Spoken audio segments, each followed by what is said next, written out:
Welcome to From Heartache to Healing and Hope with your host, Bernadette Winters Bell, LMSW.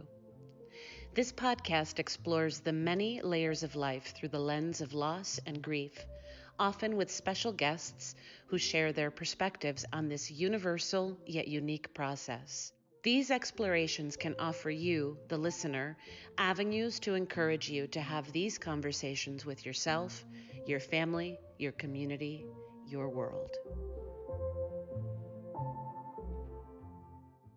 Welcome to From Heartache to Healing and Hope.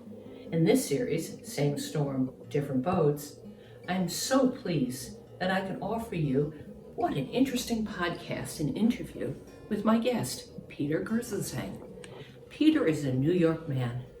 He was born, brought up in a small upstate town, Grand Gorge, New York, and went on to become a lawyer here in Albany, New York, and gone on to start a law firm, huge. And he's one of only four in all of New York State, board-certified attorneys in the area of DWI law.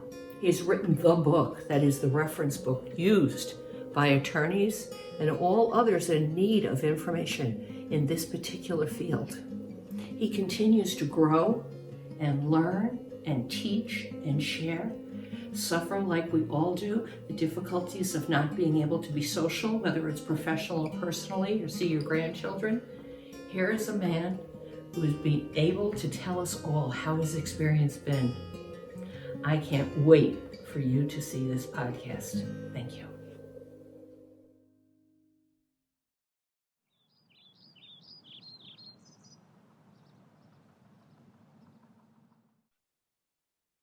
Welcome, Peter, to From Heartache to Healing and Hope. It's a pleasure to have you as my guest on today's podcast entitled Same Storm, Different Boats. So, how are you? I'm fine. How you doing? Good. Thank you. So would you be so kind as to introduce yourself to my audience, all your different experiences and your background? Okay. Well, I'm Peter Gerstenzang. I'm an attorney in Albany. I've been practicing law for north of 45 years. I graduated Albany Law School. I went into the United States Army. I served in Vietnam. I left the military with the rank of captain and went into the Albany County DA's office, where I was an assistant DA for 3 years. And while I was there, I taught at the New York State Police Academy and got involved with doing a lot of training for police, prosecutors, judges, and defense attorneys. And in 1987, I published a book, or had the book published, of handling the DWI case in New York. I am married to Karen Gerstenzang, who's my law partner. I have four kids, three of whom are criminal defense attorneys, and the smart one is in business in Singapore. That wraps me up.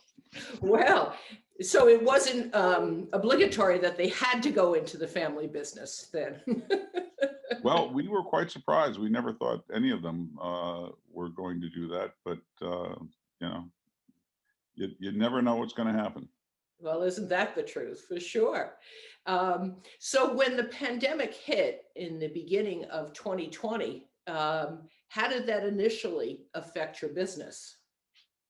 Well, pretty much closed everything down because we do criminal defense, and the police essentially stopped, or I shouldn't say stopped making arrests, but the arrests were down dramatically. So there was very little anything going on. And I think that was true for lawyers across the state as far as their practices, because basically nothing was happening. They closed down the courts in terms of any in-person appearances. When was that, in March? Yeah, March, April, May. Yeah. Now we're going back because of the renewed spread of COVID, where the chief judge is ended jury trials the other day, and also the formation of grand juries, which are formed to consider evidence and decide whether somebody should be accused of serious crimes.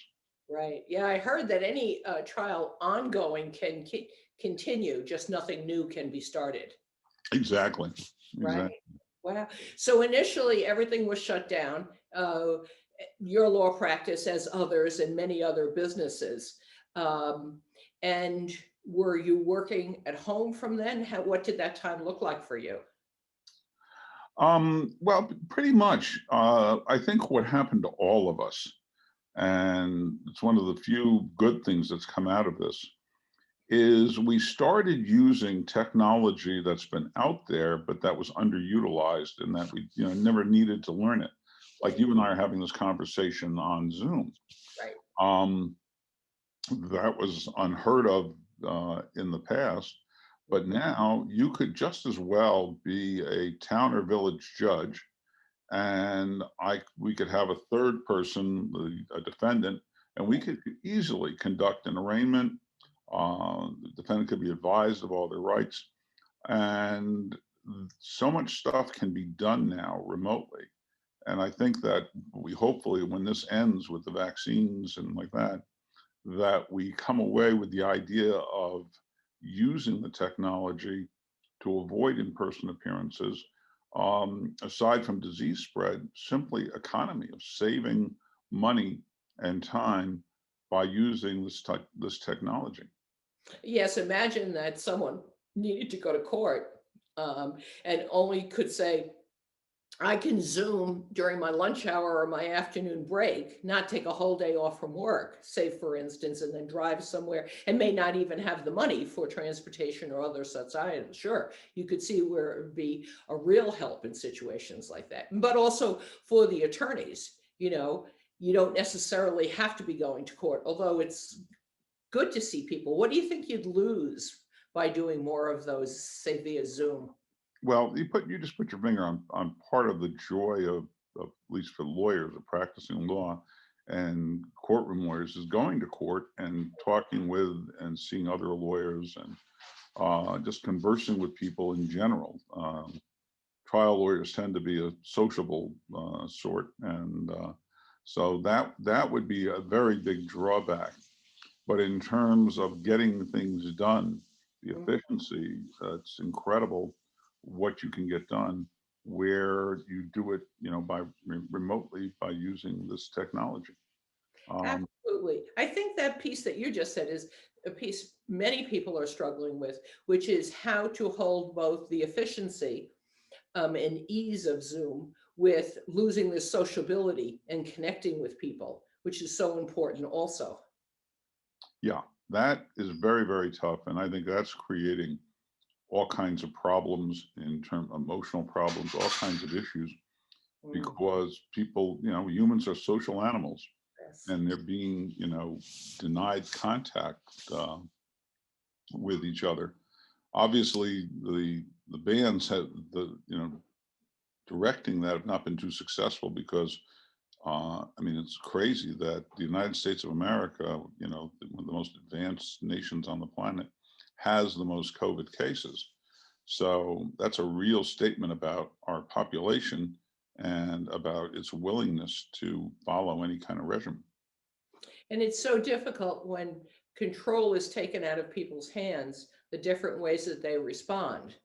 And so COVID doesn't make any distinctions between ethnicities or cultures or genders or religions or anything else, whether you're the defendant, the judge, or the attorney, it'll Right. visit anyone that allows it. Absolutely. Right.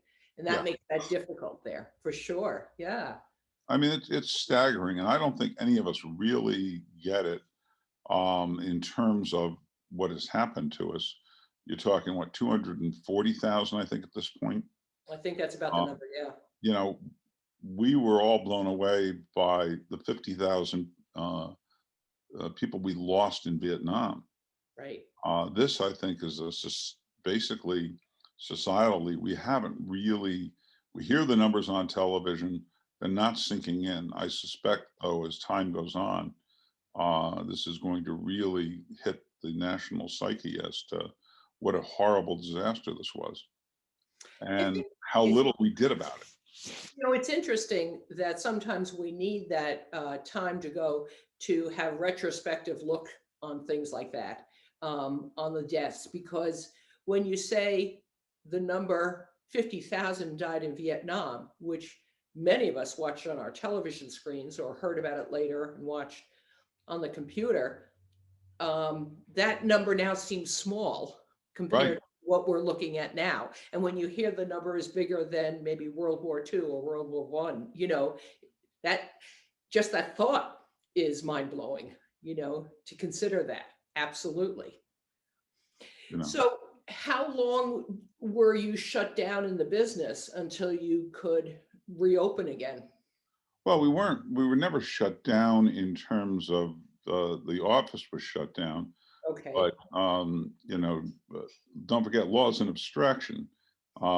It's basically beliefs that a nation has agreed upon. So it doesn't really require a physical reality. Um, so, I just like I'm talking to you, and I'm not in the office. I'm on the cell phone with clients all the time.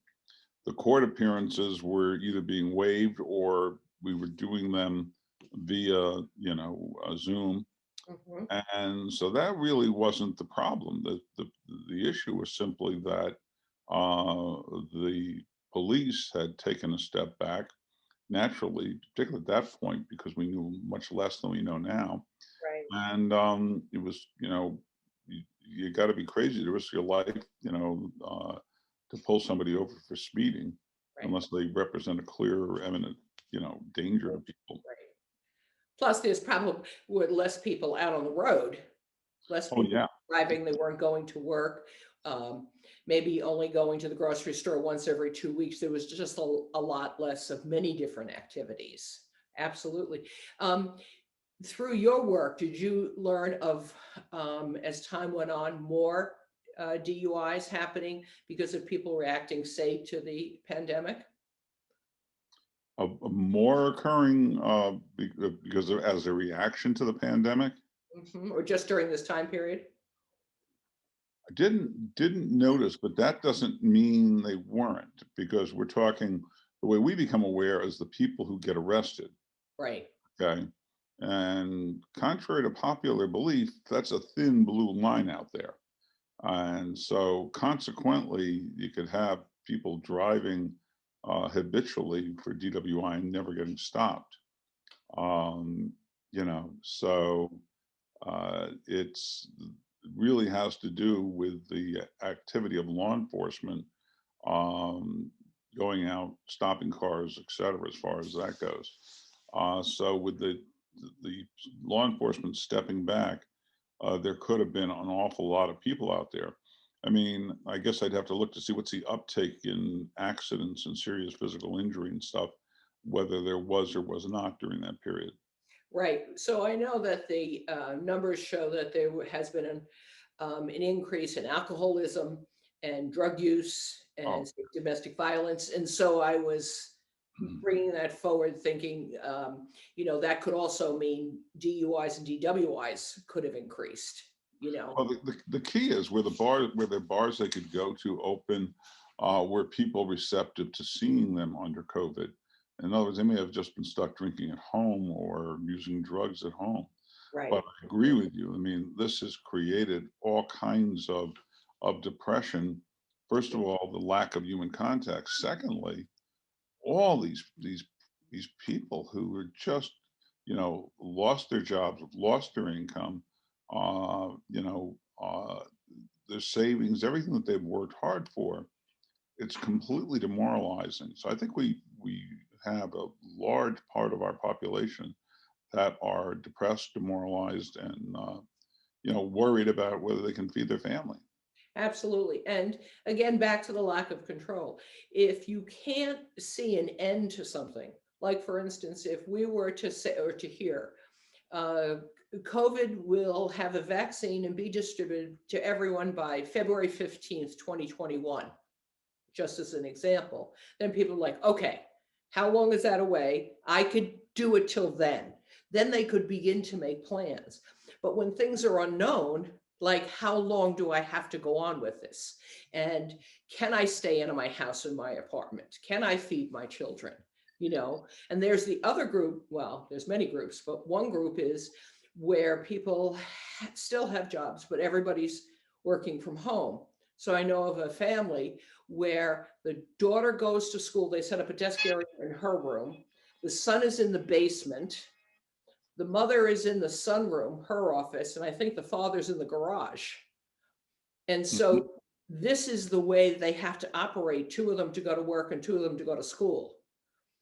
And they meet apparently at the bathrooms in the kitchen. And it's a whole different world for them,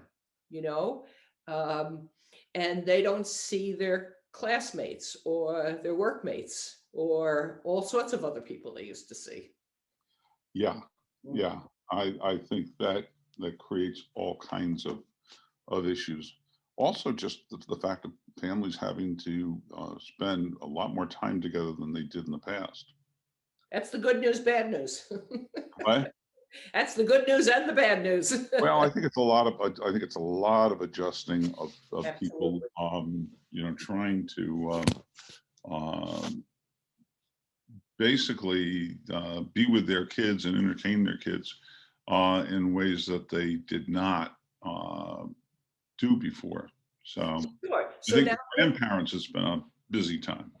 and so how many grandchildren do you have? 4. Lovely, lovely. And how has this time changed between you and your grandchildren? Well, it's been interesting. We've been doing a lot more babysitting, that's for sure, and like that. So that's been fun and Yes.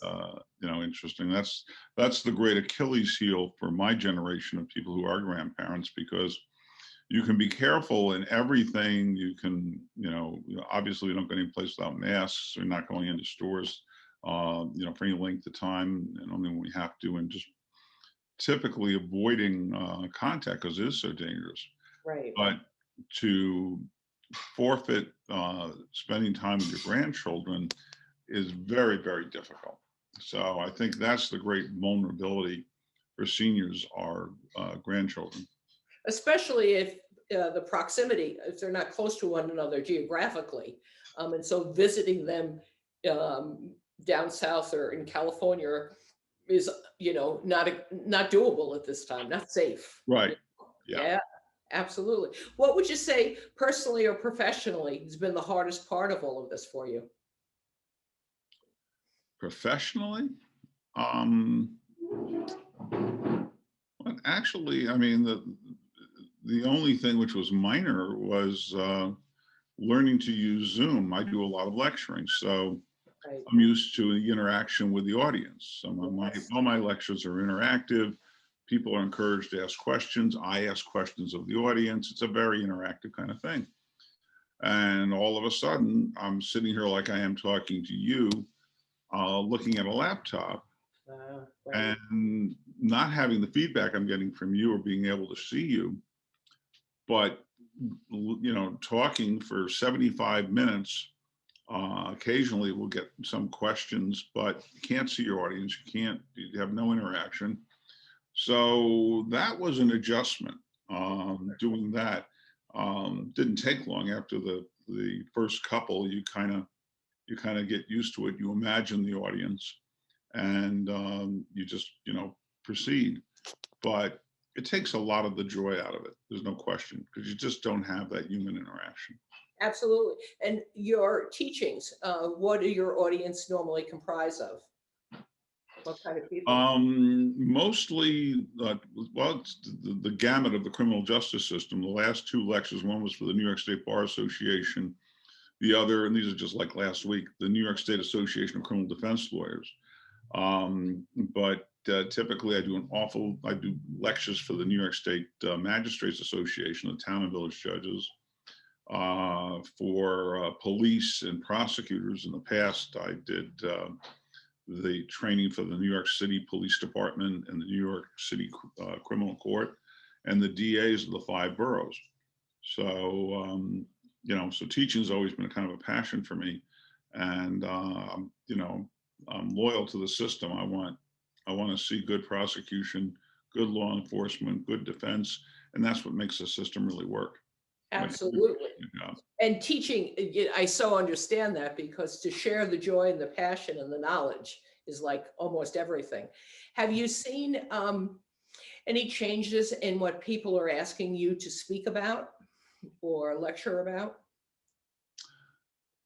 Well, I've always gotten, interesting requests. I enjoy speaking, and it's obvious to people, so they'll ask me to speak. Sometimes on things I didn't know anything about, like, decades ago, I got asked to teach dram shop law for liquor dealers. And I didn't know anything about it, but I researched, and it's like anything else, you research it and you come up with it. Right. And that was a fun audience, I'm telling you. Now People that I in could the, certainly imagine. in the service industry are interesting, and they are funny. And Right. I'll never forget one woman saying, "So, what are we supposed to be? Babysitters for these people? Because if they overserve someone, whatever, they're liable." And I said, "Well, a babysitter or a defendant, take your choice." Exactly. Okay, and like that, but that kind of thing. So it's kind of fun. It's challenging to get into some of the stuff that I get to talk about. That's great. Most And of it's just law. what about personally? What changes, or what's been the hardest part, would you say, for you? Our friends. We've got many close friends that we're used to seeing, Mhm. and we have adapted. When the weather's warm enough, we get together with friends outside on a patio, and like that. And we spend a lot of time on the phone. But that's really been the not seeing family and not seeing friends has been the biggest. Yeah, that's that socialization piece we were talking about, that we see personally and professionally, that it's hard not to be stripped of that ability to interact with people. Yeah. Absolutely. Yeah. How do you think, if in any way that we can tell at this short period of time, that the pandemic has affected the law? Well, all I can really talk about is New York State, and Yes. we were kind of lucky in terms of that we had the right people in the right place at the right time. Interesting to see in years to come what changes come to many industries, including law, has the pandemic, like you said, perhaps used technology more, the different ways that we change when we're forced or able or willing to. You can pick your verb, how it feels. Yeah. Well, I think institutionally, we're again just looking at New York, like the State Bar Association that does a lot of training, and I lecture for them. They immediately started on putting on programs to teach lawyers how to use the technology, how to adapt. Right. They literally started a support group for lawyers that, our practice wasn't that dramatically affected, but other lawyers were. And so they started a support group, remotely by Zoom, that meets once a week for lawyers just to discuss their issues and problems. Terrific. Because that has been a big piece, of course, as you mentioned earlier, is the mental health piece. Oh, Yeah, it's been huge I can't think of an industry that it hasn't hit, and it hits more when there's people who are in the restaurant industry, any service industry at this point. There's very few that have been untouched. Some of us, like myself, are so busy our head is spinning, and others wish they were that busy. Yeah, it's been dramatic for many people. What would you say in these very, very unique times of so much change? What gives you hope for the future? Well, the obvious hope is the vaccines, that A, they are effective, B, Mhm. that they don't create their own problems, which is the big concern, because you don't know what the impact they're going to have 5-10 years from now, and they're going to be rushed into treating people. I'm hoping that we learn as a nation. History is going to judge us pretty harshly for this period of time, because Americans simply refused and are continuing to refuse to address this public health crisis. And as a result, we're dying like flies. I mean, it's totally, it's incomprehensible. They're looking at necessary public health measures as political oppression. And, it's got nothing to do with that. But we have, as a nation, responded poorly. Yeah, we didn't get any kind of national leadership, but we're the American people. We don't need any kind of national leadership. We have state and local leadership.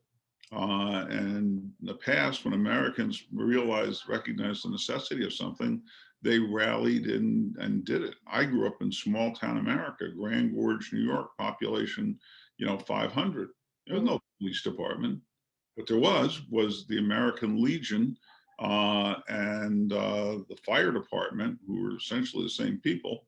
And something happened, it was an emergency, they came out. They weren't reliant on law enforcement. When I was a kid, my idea of what police did was that local guys would capture the criminals, and the police were there as a place to turn them over.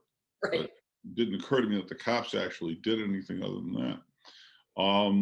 It was neighbors helping the person, looking out for them. Absolutely. Yeah. And if that generation were still in charge, I don't think we'd be seeing what we're seeing. But what we're seeing is really people who are self-indulgent and are confusing a principled assertion of right with just, stupidity. And it amazes me, with 245,000 people dead, you would think that, every one of these individuals, has a mother. I think there's a law about that. They all had to have moms, and their parents are in jeopardy, and they're going out and doing this stuff and placing their parents in jeopardy and discouraging others from wearing masks and social distancing and all of that. And it appalls me. It's just, I am in shock looking at this and looking at the numbers. And our grandchildren are going to be asking questions about how come you guys didn't respond to this. I think that one of my theories is that because of the age of digital devices, we, world people, became more on our computer, and then tablets, and then phones. The device kept getting smaller and smaller. And that takes our world down to about that. And therefore, it becomes more about us if we're not made or willing to continue to see the big picture. So I have to say, one of my hopes is that this will force people to begin to look at the big picture, because they won't have a choice. And that it's not just all about me and who I can block on Facebook and or Twitter, whatever. Yeah, it's going to be interesting to see, with the new administration coming in and with a president who is going to address this, right? To see whether that will be enough to get people to fall into line. But it would seem to me that just the body count around them would do that.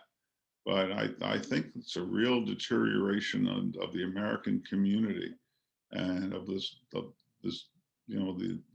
what used to be, which was a mutual support kind of thing. Right. I can remember when I was a kid, and this classic illustration of what community meant. Alvin Conroe's barn caught on fire, which was behind the speed store, which was in the center of our town. And the fire department was out there, which meant, American Legionnaires and all these guys, trying to put it out, but they needed more help.